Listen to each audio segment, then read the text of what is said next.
And see the willow tree? This is a big crappie pod and a cat pod in here. Look at that round disc thing. Pretty clear. It's normal. And all of this in here is all underwater. Greetings, Grand Lakers. Rusty Fleming, and I'm the publisher of Grand Lake News Online, and joining me today from Wildwood Resort on Drowning Creek is Bill LeMay. Bill, am I getting that name right? Yes, sir, you are. Okay. Bill's, of course, one of the chamber members, and I've been an operative here on Grand Lake for some 9 years, and of course the buzz around the lake for the last 30 days now has been the annual drawdown, and probably nobody is affected more than Bill and his operation here at Wildwood Resort. And Bill, tell us a little bit about Wildwood before we get started. Now, it was Reed's Lodge at one time? It was built in 1939 to 1940. It originally had 4 cabins, the main house. The RV park was added in 1992. And for us, it provides people with campground. It's a real true campground. There's camping, there's fishing, there's swimming, there's boating, there's a boat launch. The park itself, people come.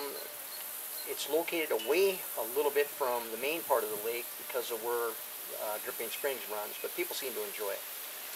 Well, you know, one of the things that I always get a kick out of when I read real estate ads is they talk about a gentle slope and deep water. Right. And those things don't go together. Yeah. And here at your park, the decline, or as you go towards the water, it doesn't drop off in a dramatic fashion. And that's great for people to enjoy the water when the lake's at 744 or 745, but probably no one's been affected more by this diabolic policy than the LeMays here at Wildwood Resort. Well, and that's true. I contacted FERC going on 9 years every year by email, mail, phone calls, committee meetings, and I'm getting the same answers from FERC. And my favorite is this one. Bill, we've always done it this way. Right. It doesn't make any sense to me. It's frustrating, it's irritating, and it also hurts the income to the park because people get wind that they're drawing down the lake before the holiday. I did write my congressman, I've written my senators, the governor, and I'm getting a lot of bureaucratic response like, it's under review and in committee. Well, you know what, my taxes are going to be under review and in committee when I don't pay it. But the point is that there's so many things that Grand Lake has to offer. Why anyone in their right mind would draw it down before Labor Day, which, by the way, for you senators and congressmen and governors and everybody else, that is the 3rd largest tax generator of the season. Why would you drain the lake down before that holiday?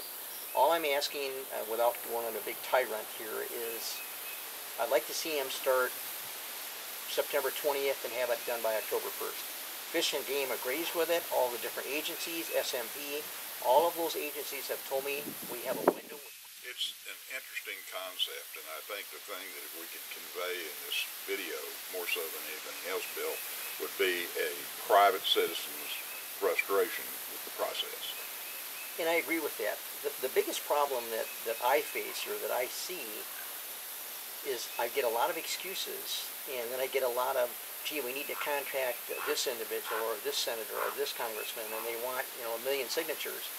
I don't need 1 million signatures. All I would like, along with the other owners, business owners, whether they be resorts, they be gas stations, whatever, food establishments, all I'm asking is take the stroke of a pen. It's a contract. You can modify every contract ever known to man. Exactly. All you need to do is modify the contract, a stroke of a pen, and say to GRD and the other agencies involved here, let's start this project at mid-September after the major holiday. That's all I'm asking. Well, in a perfect world, it would be better than that. The lake level would never go below 742, period, because of the fact that it never would have if it hadn't been for the millet seeding project to benefit the migrating waterfowl.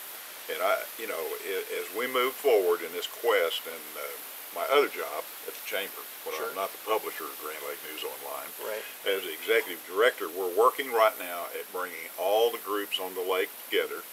We're going to send an engraved invitation to all of our legislative friends Sure. for a meeting in October, and Bill, you're going to love it.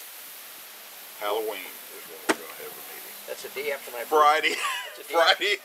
October the 31st. And That's it's the day going after to be my birthday. That'd be a great birthday present. It's going to be a noontime meeting and hopefully a brainstorm session. Bring everybody together, and we're very hopeful we'll have some representation. But nobody represents the frustration better than you do, I don't think, here in the back end of beautiful Drowning Creek. And we've been fortunate in this summer especially. I got to give some credit to GRDA. They did the best they could under the circumstances. right. We had 40, 45-foot boats in here with no problem. Some of them without or with a fixed shaft, being straight inboards. Right. They all made it. There's a channel that you can get in here all the time. There are some rumors that we can never get back here. That's not true. That channel is there all the time. It's right now. It's at 5 to 6 feet. You got to stay on it, and you got to look at your depth finder. But you can get back here. You got to stay with it. The biggest problem that we have now, if the lake is so low, I can't launch, and there's no way that you can launch. I'm at the end of my ramp, and you're going to be dropping down in there, and you're going to have 11 inches of water. Yeah. So it makes no sense, Rusty. And you're not the only one. Shangri-La Marina over Labor Day weekend, if people had boats in there that could not get off of their lifts. Right. Same is true at Hammerhead West. Many people are more or less landlocked in there. And hopefully this will take us a step closer. And Bill, we really appreciate you sharing your story with us. Sure. And we'll have this up on YouTube tomorrow, and you wanted to know if FERC would see it, I'll send it to them. I'd like to have that accomplished, and again, I don't want to go guns blazing, but I'd like to see a change. I think it's going to happen. I'm thinking positive, and I thank you for taking the time. Well, this is this week's version of a Lakeside chat. We used to have the chat a little closer to the lake when we were here. We can't. But, but for now, we're going to keep working on it, and with guys like Bill helping us out, we think we can get this thing changed. Again, call your congressmen, your senators, call everybody you know, and let's get together, and I think we can make it happen. And we'll see you next week.